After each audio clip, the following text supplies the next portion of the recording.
Hi, my name is Portia Kimball, your cake diva, and today I'm going to show you how to make camouflage on fondant.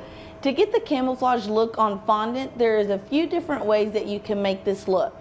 I have a measuring cup with water, a brush, and then as you can see to the side is I have a few camouflage colors rolled up in different size balls here next to me. What I'm going to do is take my paintbrush, dip it in the water, and then apply the water onto my fondant wherever I'm going to create the camouflage pattern to. This will allow the fondant to stick.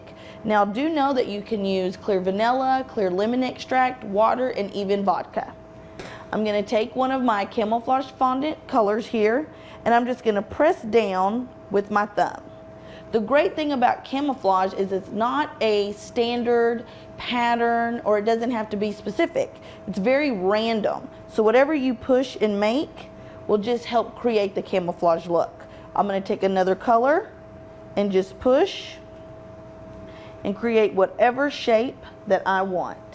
If you feel like this is too big of a size, just roll it up and make it smaller and then keep on pushing. The good thing about camouflage is you don't even have to create a border on the bottom of your cake. If you create the pattern and bring it all the way down, it'll give you the complete look all the way around.